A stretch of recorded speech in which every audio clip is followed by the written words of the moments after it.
Hello बच्चों, आप सभी का नेट पढ़ाई में स्वागत है। आज हम आपकी हिंदी की किताब वसंत का पाठ 4 जो कि एक कविता है जिसका शीर्षक है दीवानों की हस्ती पढ़ेंगे।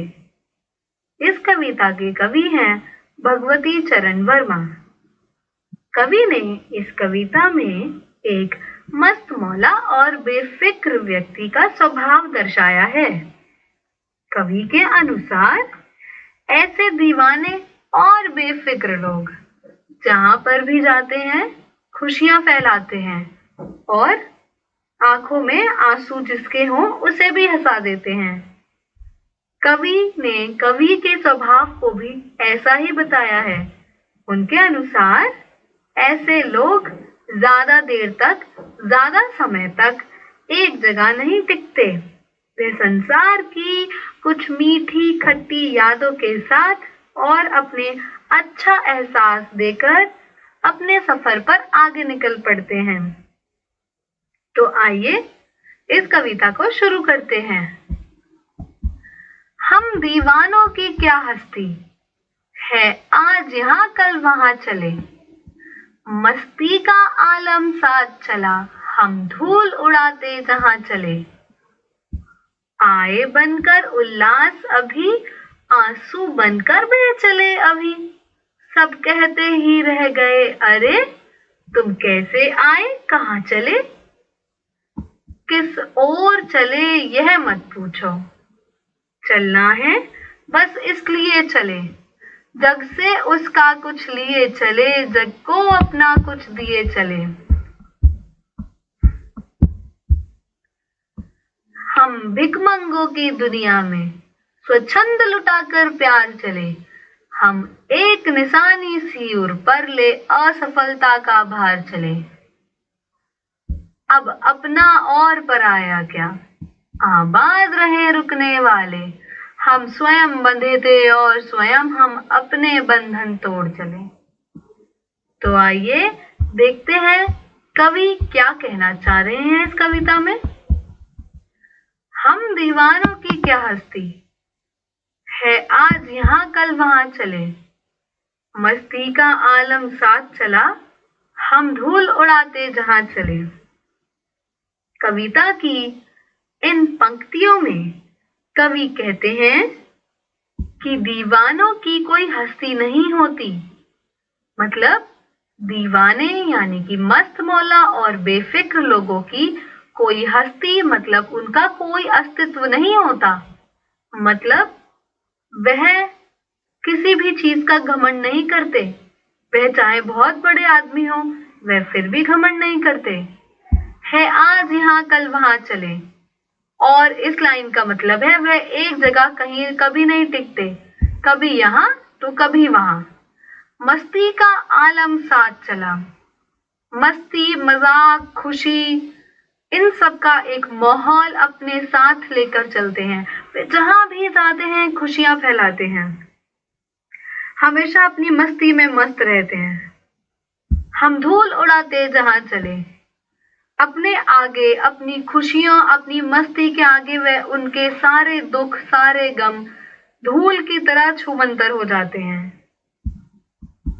आइए देखते हैं अगले काव्यांश में कवि क्या कहते हैं। आए बनकर उल्लास अभी, आंसू बनकर बह चले अभी। सब कहते ही रह गए अरे, तुम कैसे आए कहाँ चले। इन पंक्तियों में कवि कहते हैं आए बनकर उल्लास अभी, अर्थात सभी आसपास के लोगों को जब भी वे मिलते हैं उन्हें बहुत ही खुशियां बांटते हैं। सब लोग प्रसन्न हो जाते हैं। वह कभी भी दुखों की, गमों की चिंता नहीं करते। तभी जैसे वो आते हैं, आए बनकर उल्लास मतलब खुशियां, जैसे वो आते हैं तो हर तरफ खुशियां फैल जाती हैं। और जब वह जाते हैं, क्योंकि वह एक जगह ज्यादा समय टिक कर नहीं रहते, वह हमेशा आगे बढ़ते रहते हैं। तो आंसू बनकर बह चले अभी, मतलब जब वह जाते हैं तो उनके आसपास के सभी लोगों की आंखों में आंसू आ जाते हैं।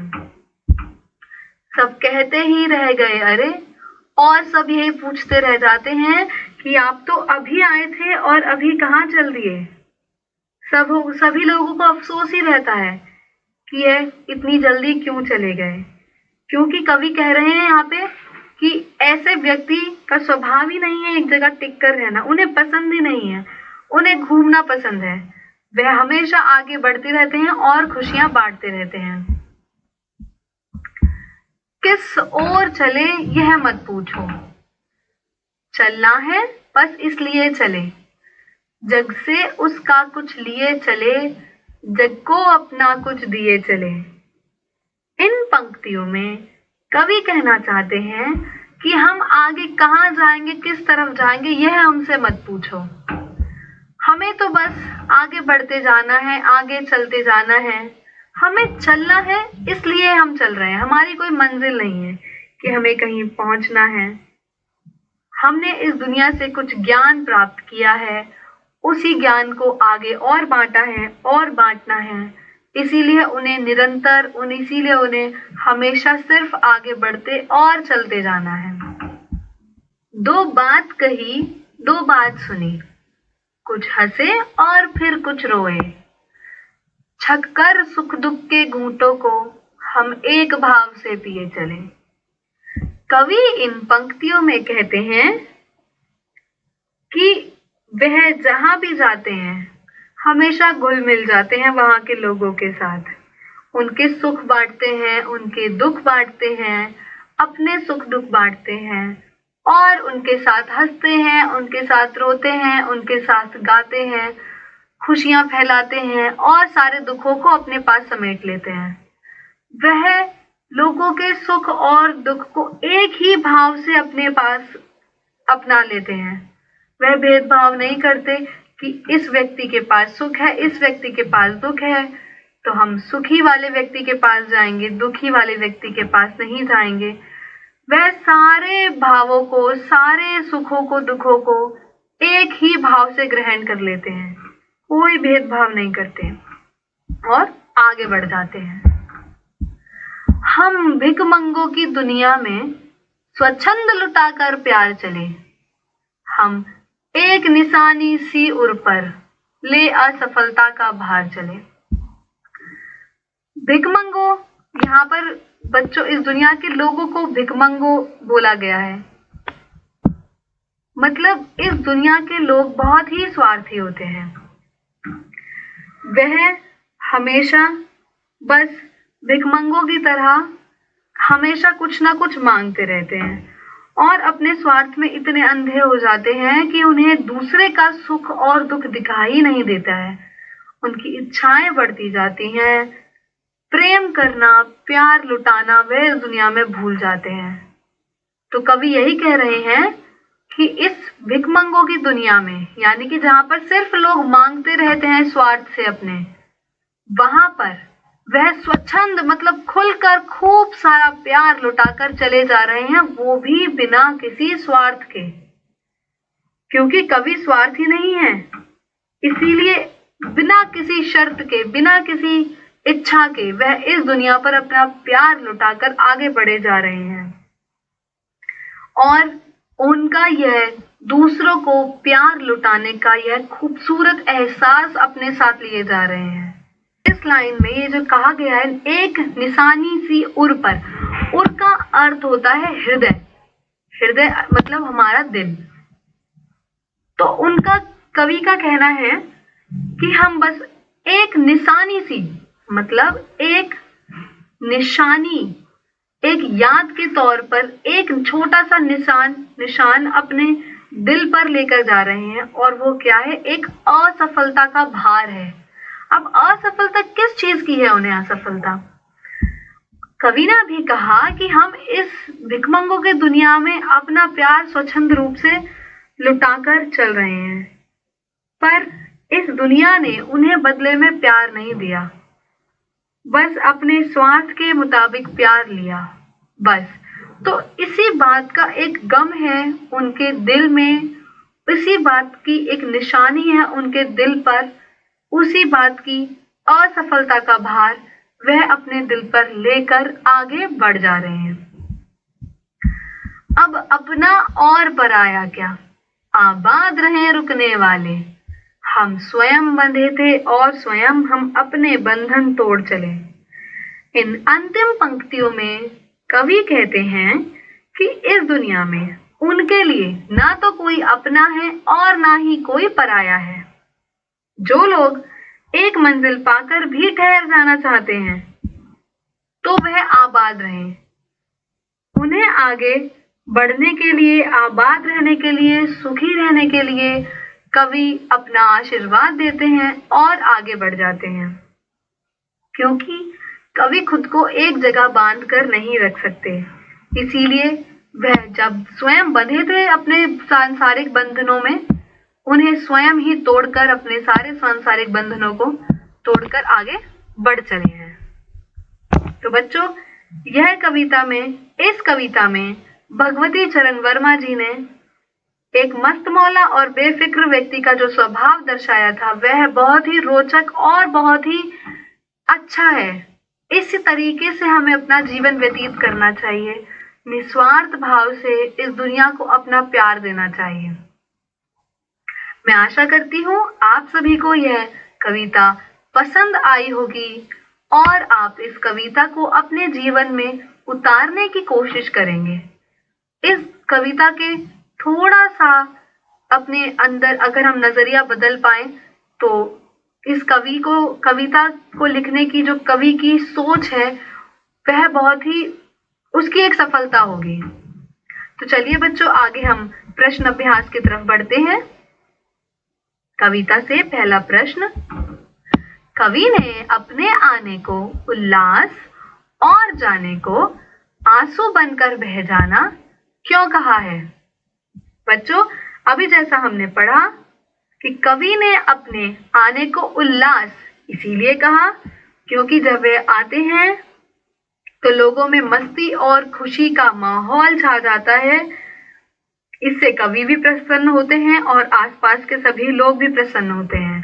पर जब वह वहां के लोगों को छोड़कर आगे बढ़ते हैं तो लोग दुखी हो जाते हैं और इन्हीं विदाई की इन्हीं घड़ियों में सब लोगों की आंखों में आंसू आ जाते हैं। तो वही कवि ने कहा है, अपने जाने को आंसू बनकर बह जाना कहा है। प्रश्न 2, भिखमंगों की दुनिया में बेरोक प्यार लुटाने वाला कवि ऐसा क्यों कहता है कि वह अपने हृदय पर असफलता का एक निशान भार की तरह लेकर जा रहा है? क्या वह निराश है या प्रसन्न है? तो जैसा भी हमने ऊपर पढ़ा बच्चों कि कवि के अनुसार यह दुनिया कैसी है? बहुत ही स्वार्थी है, बहुत ही लालची है। उस दुनिया ने अपने से निस्वार्थ भाव से कभी कुछ देना सीखा ही नहीं। कवि ने जो अपना बेरोक प्यार स्वच्छंद रूप से लुटाया, उसके बदले भी कवि को क्या मिला? सिर्फ स्वार्थ।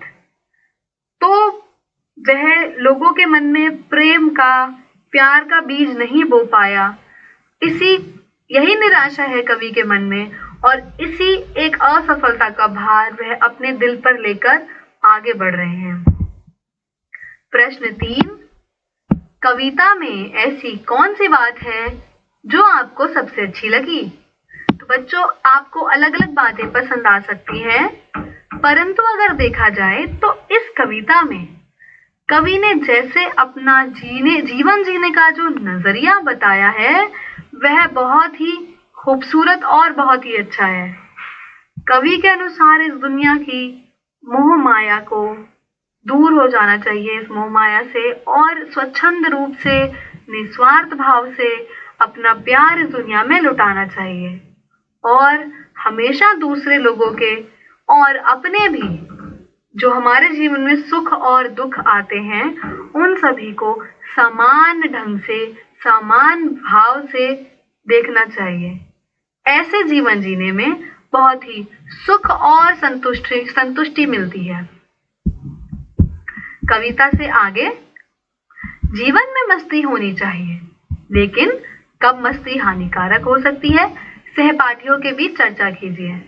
बच्चों, जैसा हम कभी हंसी मजाक, खुशियों में हंसी मजाक, मस्ती में कभी कुछ ऐसे काम हो जाते हैं हम लोगों से जो हमें नहीं करने चाहिए या जिससे कोई नुकसान हो सकता है, तो आप अपने क्लासमेट से, अपने दोस्तों से इस बारे में चर्चा कीजिए कि आपने ऐसा कभी क्या कोई मस्ती में कोई ऐसा काम किया है जो आपके लिए हानिकारक हुआ है। भाषा की बात। संतुष्टि के लिए कवि ने छक्कर, जी भरकर और खुलकर जैसे शब्दों का प्रयोग किया है। इसी भाव को व्यक्त करने वाले कुछ और शब्द सोचकर लिखिए, जैसे हंसकर, गाकर। तो बच्चों, आप इसमें तरह तरह के शब्दों को और जोड़ सकते हैं जो संतुष्टि के भाव को दर्शाते हैं, जैसे नाचकर, भागकर, तृप्त होकर, ऐसे शब्द। तो आप ऐसे शब्दों को सोचिए और इस उत्तर में लिखिए।